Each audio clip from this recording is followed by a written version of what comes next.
नमस्कार मित्रों, स्वागत है आपका हमारे धार्मिक ग्रंथ कथाओं के चैनल अथराह पुराणों पर। प्रिय दर्शकों, आज हम आपको ऐसी प्रेम कथा सुनाने जा रहे हैं जिसमें एक बहन ने भाई से ही विवाह का प्रस्ताव किया था। असल में यह एक विचित्र कथा है जो कि दैत्य गुरु शुक्राचार्य की पुत्री देवयानी और देवगुरु बृहस्पति के पुत्र कच्छ की है। इनकी ही प्रेम कथा ने पूरे संसार को तथा देवासुर संग्राम को अल्प विराम दिया था। तो चलिए आज की कथा को शुरू करते हैं। प्रिय दर्शकों, सतयुग काल की बात है जब देवताओं के पास अमृत की शक्ति नहीं थी। वे भी सामान्य मनुष्य तथा दैत्य की तरह ही मृत्यु को प्राप्त हो सकते थे। फिर कुछ समय के पश्चात देवताओं और दैत्यों के बीच महाभयंकर युद्ध शुरू हुआ, जिसे हम देवासुर संग्राम के नाम से जानते हैं। यह युद्ध कई वर्षों तक चला था, जिसके विपरीत परिणाम तीनों लोकों पर पड़ा। जब इंद्र द्वारा वृत्रासुर का वध हो गया और परम पिता ब्रह्मा जी ने इस युद्ध को रोकने का आदेश दे दिया, तब कुछ समय के लिए विश्व में शांति हो गई। इस युद्ध के दौरान कई सारे देवतागण अपने प्राणों की आहुति दे चुके थे। मित्रों, शुक्राचार्य ने कई हजार वर्षों तक घोर तप मृत्युंजय संजीवनी विद्या को ग्रहण कर लिया था। इस युद्ध के दौरान दैत्य गुरु शुक्राचार्य के पास मृत संजीवनी विद्या होने के कारण वे पुनः सभी दैत्यों को जीवित करने लगे, जिस कारण से देवताओं की संख्या तेजी से घटने लगी और असुरों को वरदान के स्वरूप बार बार जीवन दान मिल रहा था। तब देवताओं के गुरु बृहस्पति भी इस बात को लेकर बहुत चिंतित थे, क्योंकि अब स्वर्ग पर असुरों का आगमन होने को था। चिंता के कारण उनकी बुद्धि भ्रष्ट हो रही थी। उनकी इस प्रकार की अवस्था को देख सभी देवता गण भयभीत होकर भगवान श्री हरि के पास सहायता मांगने हेतु क्षीर सागर में जा पहुंचे। मित्रों, भगवान श्री हरि विष्णु का दूसरा नाम छलिया है। जो काम सहजता के साथ ना होता हो, उसे वे अपनी चतुरता से सहजता पूर्वक कर लेते हैं तथा किसी भी वरदान का तोड़ भी वे ढूंढ ही लेते हैं। जब सभी देवतागण इंद्र, देवगुरु, बृहस्पति, ब्रह्मा जी और कुबेर क्षीर सागर में जाते हैं और अपनी सारी व्यथा श्री हरि से कहते हैं, तब श्री हरि सभी का मार्गदर्शन करते हुए उन्हें शांत करते हैं और कहते हैं, हे देवगुरु बृहस्पति, मेरे मन में एक युक्ति है जिसे आप और आपका पुत्र कच्छ ही पूरा कर सकते हैं।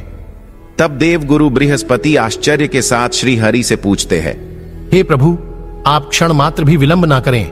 आप हमें शीघ्रता के साथ अपना सुझाव दे। मैं और मेरा पुत्र कच्छ अपने प्राण देकर भी इस कार्य को जरूर पूरा करेंगे। मित्रों, श्री हरि कहते हैं, हे बृहस्पति, दैत्य गुरु शुक्राचार्य की कमजोरी उनकी प्रिय कन्या देवयानी है। उसके लिए वे कुछ भी करने को तत्पर रहते हैं। आपको मेरा सुझाव है कि आप अपने पुत्र कच्छ को दैत्य गुरु शुक्राचार्य के पास मृत संजीवनी विद्या की शिक्षा प्राप्त करने हेतु भेज दें। और हे कच्छ, तुम देवयानी के साथ प्रेम पूर्वक रहो, जिस कारण से तुम्हें अपने कार्य को करने में कोई विपत्ति नहीं होगी और अपने लक्ष्य को पूरा कर वापस स्वर्ग की ओर प्रस्थान करो। तब कच्छ कहता है, हे प्रभु, मेरा यह सौभाग्य है। आपकी आज्ञा स्वरूप आदेश से मैं आज ही गुरु शुक्राचार्य के आश्रम की ओर प्रस्थान करूंगा। पिताजी, आप मुझे आशीर्वाद और आज्ञा दे कि मैं अपने कार्य को नित्य रूप से पूरा कर लूं तथा देवताओं के कल्याण के कार्य को संपन्न कर सकूं। मित्रों, कच्छ अपने पिता बृहस्पति और श्री हरि को प्रणाम करते हुए शुक्राचार्य के आश्रम में प्रकट हो जाता है और उन्हें कहता है, हे गुरुदेव, आपको मेरा सादर प्रणाम। मैं देवगुरु बृहस्पति का पुत्र कच्छ हूं। आज मैं आपकी शरण में आया हूं। हे विप्रवर, मेरा आपसे निवेदन है कि आप मुझे अपने शिष्य के रूप में ग्रहण करें। मैं इस संसार को साक्षी मानकर नित्य भक्ति भाव से आपकी सेवा करूंगा। जो कार्य आपको अप्रिय है वह मैं कभी नहीं करूंगा। मित्रों, कच्छ को शरण में आते हुए देख और उनके स्नेह पूर्वक वचनों को सुन दैत्य गुरु शुक्राचार्य उसकी एक परीक्षा लेते हैं, जिसे वह सफलता पूर्वक पूर्ण कर उनका विश्वास पात्र बन जाता है। कच्छ हर दिन नित्य रूप से अपने गुरु की सेवा करता, उनके सभी कार्यों में उनका साथ देता था। वह उनके आश्रम में उनके बीच सब कुछ भूलकर सच्चे भाव से अनुरूप हो गया था। इसी बीच शुक्राचार्य की पुत्री, जिसका नाम देवयानी था, वह हर दिन कच्छ पर अपनी नजर टिकाए उसकी गतिविधियों को और सुंदरता को देख रही थी और मन ही मन उससे प्रेम करने लगी। उसका कच्छ के प्रति इतना प्रेम बढ़ गया कि वह उसकी यादों में खुद को भूलकर भविष्य के सपने देखने लगी। मित्रों, भगवान शिव कहते हैं, हे देवी पार्वती। कुछ माह का समय बीतने के बाद कच्छ अपनी योग्यता के अनुसार आश्रम का सबसे प्रिय शिष्य बन रहा था। वहीं दूसरी ओर असुर शिष्यों के बीच इस बात की खलबली मच गई कि एक देवता पुत्र हमारे बीच रहकर गुरु का प्रिय बन रहा है। तभी कुछ असुरों ने कच्छ को अपने रास्ते से हटाने की योजना बनाई। फिर एक दिन की बात है जब कच्छ अपने मित्रों के साथ गायों को चराने हेतु उनके साथ वन में चला गया। वह अपने मित्रों की कुटिल योजना से बिल्कुल अनजान था। चलते चलते वे सभी एक घनघोर जंगल में आ गए। उसी समय असुरों ने कच्छ को घेर लिया और उसका एक धारदार तलवार से शीश काट दिया तथा उसके छोटे छोटे टुकड़े कर भेड़ियों को खिला दिए और वे सभी गायों को लेकर वापस आश्रम की ओर आ गए। मित्रों, इधर देवयानी आश्रम के मुख्य द्वार पर अपने प्रिय की राह देखती हुई बेचैन हो रही थी। उसने बहुत समय तक इंतजार किया किंतु वह कहीं भी नहीं दिखा। उसने देखा कि सभी शिष्य गायों को लेकर आश्रम में वापस आ चुके हैं। तब वह घबरा गई। उसके मन में यह आशंका हुई कि हो ना हो असुरों ने उसे मार दिया है। यह सोचते हुए देवयानी अपने कक्ष में फुट फुट कर रोने लगी। उसी समय देवयानी के विलाप को सुन शुक्राचार्य अत्यंत विचलित होकर अपनी पुत्री के पास आते हैं और कहते हैं, हे देवयानी, क्या हुआ? तुम इस तरह व्याकुल होकर क्यों विलाप कर रही हो? मित्रों, तब देवयानी अत्यंत भावुक होकर कहती है, पिताजी, आप मुझे क्षमा करें। मैंने आपसे एक बात गुप्त रखी है। मैं देव कुमार कच्छ से प्रेम करती हूँ और मैं उसके बिना एक क्षण भी नहीं जी सकती हूँ।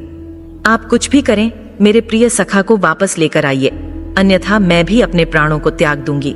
अपने कन्या के ऐसे निष्ठुर वचनों को तथा कच्छ के प्रति प्रेम को देख शुक्राचार्य भी अत्यंत भावुक हो उठे। तब उन्होंने देवयानी को शांत करते हुए कहा, हे पुत्री, तुम शांत हो जाओ, मुझ पर विश्वास करो। अभी मैं देखता हूं कि कुमार कच्छ कहां है। प्रिय दर्शकों, शुक्राचार्य अपने दिव्य दृष्टि से देखते हैं कि कच्छ के साथ क्या हुआ है। तभी उन्होंने वह सारा दृश्य देख लिया और मृत संजीवनी का प्रयोग करते हुए कच्छ का नाम पुकार लिया। उसी समय जंगल में से भेड़ों के पेट को फाड़कर कच्छ बाहर निकला और चलते हुए आश्रम में आ पहुंचा। इस प्रकार के प्रिय कच्छ को वापस आता देख देवयानी अत्यंत प्रसन्नता के साथ उससे बातचीत करने लगी। वही कच्छ ने भी अपने गुरु को प्रणाम करते हुए अपनी कृतज्ञता को व्यक्त किया। अपने शिष्य कच्छ और कन्या देवयानी के ऐसे प्रेम को देख शुक्राचार्य भी प्रसन्न चित्त हो गए। इसी तरह कुछ दिन बीतने के बाद फिर एक दिन शुक्राचार्य ने एक यज्ञ का आयोजन किया और उन्होंने अपने शिष्य कच्छ तथा उसके साथियों को नील कमल लाने हेतु सरोवर की ओर जाने का आदेश दे दिया। जब वे सभी सरोवर के पास आते हैं तब फिर से असुर शिष्यों ने सही अवसर को देख कच्छ का शिश काटकर उसे तालाब में फेंक दिया। उसी समय तालाब की मछलियों ने कच्छ के शरीर को निगल लिया। जब सभी शिष्य नील कमलों को लेकर आश्रम में आ गए तब शुक्राचार्य अपने यज्ञ की प्रार्थना कर रहे थे। वही दूसरी ओर देवयानी अपने प्रिय की खोज कर रही थी। जब उसने देखा कि सभी शिष्य यज्ञ मंडप में बैठे हुए हैं किंतु उसे कच्छ कहीं नजर नहीं आ रहा था, तब फिर से उसके मन में भय उत्पन्न हुआ और वह विलाप करते हुए अपने पिता के यज्ञ में बाधा डालते हुए कहने लगी, पिताजी, मेरे प्रिय कच्छ कहीं दिखाई नहीं पड़ रहे हैं। हो ना हो इन असुरों ने उसका घात किया है, क्योंकि केवल कच्छ ही इस यज्ञ में अनुपस्थित है, जो संदेहजनक बात है। अपने पुत्री के मुख से ऐसे वचन सुनते ही शुक्राचार्य ने अपनी दिव्य दृष्टि से सब कुछ देखा। तब वह उन्हें एक मछली के पेट में दिखा। इस बात से निराश होकर उन्हें अपने शिष्यों पर बहुत क्रोध आया और उन्होंने सभी को शिक्षा सुनाई। तत्पश्चात मृत संजीवनी मंत्र का उच्चारण किया। वही दूसरी तरफ मंत्र को सुनते ही कच्छ मछली के पेट को चीरकर बाहर निकला और चलते हुए अपने गुरु के पास आ गया। मित्रों, अपने प्रिय कच्छ के साथ ऐसा 2 बार धोखा होने के कारण देवयानी अत्यंत दुखी हो गई और हमेशा उसके ऊपर नजर बनाए आश्रम में ही विहार करने लगी। फिर कुछ दिन बीतने के बाद रात्रि के समय जब कच्छ अपने कक्ष में सो रहा था तभी कुछ असुर वहां आते हैं और निद्रा अवस्था में ही कच्छ का वध कर देते हैं। उसके बाद उसके शरीर को उसी कक्ष के अंदर जलाकर भस्म कर देते हैं और उसकी राख को गुरु शुक्राचार्य के पीने वाले जल के अंदर समाविष्ट कर देते हैं। कुछ समय के बाद शुक्राचार्य अपने कक्ष में आकर उस जल को पी लेते हैं, जिस कारण से कच्छ का अंश उनके शरीर में प्रवेश कर जाता है और शुक्राचार्य इस बात से बिल्कुल अनजान थे। उसी समय देवयानी अपने प्रिय को ढूंढते हुए उसके कक्ष में आती है। तब वह क्या देखती है, कच्छ वहां नहीं है। वह व्याकुल होकर सारे आश्रम में उसे पुकारते हुए ढूंढती है, लेकिन उसे कच्छ कहीं भी नहीं मिलता। कच्छ के ना मिलने से देवयानी रोते हुए अपने पिता के पास जाती है, जो आश्रम में संध्या समय की उपासना करने बैठे थे। तब देवयानी कहती है, पिताजी, मुझे लगता है कि कच्छ के साथ धोखा हुआ है। फिर से उसे किसी ने मारकर कहीं छुपाया है। आप कृपा करें और उसे वापस ले आइए। उनके बिना अब मैं क्षण मात्र भी जीने की अभिलाषा नहीं रखती हूँ। अपनी कन्या का ऐसा हाल देखते हुए शुक्राचार्य कहते हैं, दुख ना करो पुत्री, मैं उसे अभी लाता हूं। तुम धीरज के साथ काम लो। मेरे होते हुए कच्छ का कोई भी अनिष्ट नहीं कर सकता है। इतना कहकर शुक्राचार्य अपनी दिव्य दृष्टि से देखते हैं कच्छ कहां है।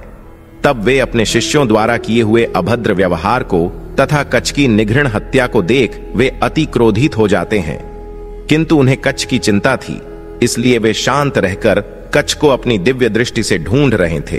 उसी समय उन्हें पता चला कि कच्छ तो उनके ही पेट के अंदर है। मित्रों, ऐसी दुविधा अवस्था को देख शुक्राचार्य कहते हैं, हे पुत्री, देवयानी अनर्थ हो गया है। अब तुम्हें मुझे या कच्छ दोनों में से एक को ही चुनना होगा, क्योंकि कच्छ का अंश अब मेरे ही पेट में है। अपने पिता की ऐसी बात सुन देवयानी ने घबराते हुए कहा, पिताश्री, ये कैसे हो सकता है? तब शुक्राचार्य ने उसे वह सारा वृत्तांत सुनाया, जिसे सुनकर देवयानी को अत्यंत दुख हुआ, क्योंकि अब उसके पास एक ही विकल्प था, उसे अपने पिता या प्रेमी के प्राणों का रक्षण करना था। मित्रों, इसी दुविधा की स्थिति में देवयानी किसी गहरी सोच में पड़ गई। वह भगवान शिव की अपने ही पिता शुक्राचार्य की तरह परम भक्त थी, इसीलिए उसने मन ही मन भगवान शिव का आह्वान किया और कहा, हे प्रभु, अगर मैं आपकी सच्ची भक्त हूँ तो आप मुझे इस विघ्न से दूर करें। हे महादेव, इस भक्त की सहायता करें। देवयानी की करुण याचना सुन महादेव ने उसके मन में अपना एक विचार दिव्य शक्ति के साथ भेज दिया, जिसके फलस्वरूप देवयानी प्रसन्न होकर अपने पिता शुक्राचार्य से कहने लगी, पिताजी, महादेव के आशीर्वाद से मेरे मन में एक युक्ति आई है, जिससे आपके और कच्छ दोनों के प्राण बच सकते हैं। तब अति उत्साह के साथ शुक्राचार्य कहते हैं, कहो देवयानी, शीघ्रता से कहो, इस समय विलंब करना उचित नहीं है। मित्रों, तब देवयानी कहती है, पिताजी, आप मृत्युंजय मृत संजीवनी की शिक्षा अपने शिष्य कच्छ को प्रदान करें, जिससे वह इस शिक्षा को प्राप्त करेगा। जब आप उसे मृत्यु से मुक्त करेंगे, वह आपके शरीर से बाहर आ जाएगा। तत्पश्चात जब आपकी मृत्यु होगी तो वह इसी विद्या का प्रयोग कर आपको पुनः जीवित कर देगा, जिस कारण से आप दोनों के प्राण बच जाएंगे। अपनी पुत्री देवयानी के कहे अनुसार दैत्य गुरु शुक्राचार्य ने कच्छ को अपने पेट में ही मृत्युंजय मृत संजीवनी की शिक्षा प्रदान की और फिर अपने तपोबल से अपने पेट को फाड़कर बाहर आने का आदेश दे दिया। और वैसा ही हुआ। कच्छ बाहर आया तो वह बहुत प्रसन्न हुआ, क्योंकि इस बार उसे जीवन दान मिलना असंभव था। तब देवयानी के कहे अनुसार कच्छ ने मृत्युंजय मृत संजीवनी का प्रयोग करते हुए अपने गुरु शुक्राचार्य को जीवन दान दे दिया। जब शुक्राचार्य जीवित हुए तब वे अत्यंत प्रसन्न हुए, क्योंकि कच्छ उनकी सारी परीक्षाओं तथा विद्याओं में निपुण हो गया था और वह संसार की दिव्य शक्ति मृत्युंजय मृत संजीवनी की शिक्षा भी प्राप्त कर चुका था। इस अवसर को देखते हुए देवयानी ने उससे गंधर्व विवाह का प्रस्ताव किया, क्योंकि अब दैत्य गुरु शुक्राचार्य को कच्छ पर पूरा विश्वास हो चुका था और वहीं उनकी पुत्री के लिए समस्त संसार का सर्वश्रेष्ठ सुयोग्य वर था। कच्छ भी मन ही मन देवयानी की ओर आकर्षित हो चुका था। मित्रों, भगवान श्रीहरि की माया ने कच्छ को अपने वचन को याद दिलाया, तब अचानक से कच्छ के चेहरे का रंग उड़ गया, जिसे देख देवयानी ने पूछा, हे प्रिय, क्या हुआ? आप एकदम शांत अचेत से क्यों हो गए? तब कच्छ कहता है, हे गुरु, आपको मेरा पुनः प्रणाम है। आप मुझे क्षमा करें, क्योंकि मैं देवयानी से विवाह नहीं कर सकता। कच्छ के मुख से ऐसे वचनों को सुन देवयानी के मन को गहरी ठेस पहुंची और वह बोली, ये आप क्या कह रहे हैं? मैं तो आपका मन ही मन वर्णन कर चुकी हूँ। आप ही मेरे पति देव बनेंगे, अन्यथा मैं अपने प्राणों को त्याग दूंगी। मित्रों, शुक्राचार्य कहते हैं, हे वत्स, ये तुम कैसे बात कर रहे हो? तुम फिर एक बार अच्छे से सोच लो, उसके बाद ही निर्णय लो। अपने गुरु से प्रति उत्तर में कच्छ कहता है, हे गुरुवर, मैंने अपने निर्णय को सोच समझकर ही लिया है। हे देवयानी, जिस प्रकार से मेरे पिता देवताओं के गुरु बृहस्पति मेरे लिए पूजनीय है, ठीक उसी तरह तुम और गुरु शुक्राचार्य भी पूजनीय है। क्योंकि तुम मेरे गुरु की पुत्री हो, इसीलिए तुम मेरी गुरु बहन हो, अतः तुम्हें ऐसी बातें नहीं करनी चाहिए। तब क्रोध में आकर देवयानी कहने लगी, तुम देवताओं के गुरु बृहस्पति के पुत्र हो, मेरे पिता के नहीं, और मैं तुमसे अपने प्राणों से भी अधिक प्रेम करती हूँ। पिताजी ने मेरे कहे अनुसार तुम्हें बार बार असुरों से बचाया है। तभी कच्छ कहता है, हे देवयानी, अभी अभी मृत्यु के बाद मेरा पुनर्जन्म हुआ है और मैंने गुरु शुक्राचार्य के ही पेट से जन्म लिया है, इसलिए मैं भी अब उनका ही पुत्र हो चुका हूँ और धर्म के अनुसार बहन का भाई के साथ विवाह नहीं हो सकता, अतः यह सोचना भी पाप समान है। हे सुबह, तुम मुझे इस महापाप का भागी मत बनाओ। अपनी सत्यता को कहते हुए कच्छ बोला, हे प्रिय, मैं यहाँ अपने पिता और देव गुरु बृहस्पति की आज्ञा अनुसार मृत्युंजय मृत संजीवनी की शिक्षा प्राप्त करने हेतु आया था। अब मेरा कार्य सफल हो चुका है, मैं अब स्वर्ग को चला जाऊंगा। अपने प्रिय शिष्य के और देवताओं के इस प्रकार से धोखा देने के कारण शुक्राचार्य का क्रोध 7वें आसमान पर पहुंच गया। अपने ही प्रिय द्वारा इस प्रकार से छल्ले जाने से देवयानी ने आक्रोश करते हुए कच्छ से कहा, हे कच्छ, इस समस्त संसार को तथा मेरे पिता को साक्षी मानकर और मेरे तपोबल के आधार पर मैं तुम्हें शाप देती हूँ कि तुम अपने इस जन्म तथा जन्म जन्मांतर तक कभी गृहस्था में सुखी नहीं रहोगे। और मैं समस्त पुरुषों को भी यह शाप देती हूँ, वे संपूर्ण जीवन सुख की तथा स्त्री के प्रेम की अभिलाषा करेंगे, किंतु उन्हें कभी भी स्त्री के सुख की प्राप्ति नहीं होगी। प्रत्येक पुरुष अपनी काम वासना के चलते पराई स्त्रियों में अनुरूप रहेगा तथा वह पुरुष कभी भी एक स्त्री के साथ अनुरूप नहीं रहेगा और मेरा शाप युगों युगों तक मनुष्य जाति पर प्रभाव करेगा। मित्रों, तब कच्छ कहता है, हे देवी, मैं तुम्हारे इस शाप को स्वीकार करता हूँ तथा मैं भी अपने तपोबल के चलते तुम्हें और समस्त नारी जाति को यह शाप देता हूँ कि विवाह के पश्चात स्त्री को कभी भी पति का प्रेम और सुख की प्राप्ति नहीं होगी। हर स्त्री को अपने विचारों के प्रतिकूल विचारों वाले पुरुष की ही प्राप्ति होगी।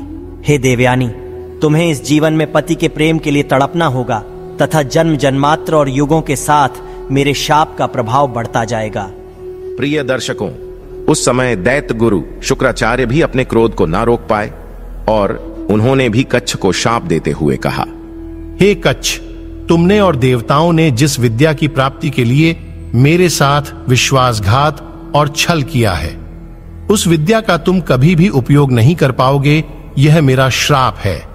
जिस समय तुम इस विद्या का प्रयोग करोगे, उसका विपरीत परिणाम तुम्हें भोगना पड़ेगा, क्योंकि तुम देवताओं ने असुरों को मूर्ख समझने की भूल की है, उसी का यह दंड है। मित्रों, इस प्रकार से कच्छ और देवयानी के शाप के प्रभाव से आज कलयुग में पति पत्नी का एक दूसरे के प्रति प्रेम कम हो रहा है। तो आशा करते हैं आपको यह कथा और वीडियो जरूर पसंद आया हो, तो वीडियो को लाइक करें, साथ ही कमेंट में जय श्री हरि और हर हर महादेव अवश्य लिखें। चैनल को सब्सक्राइब करना ना भूलिए। आप सभी का धन्यवाद।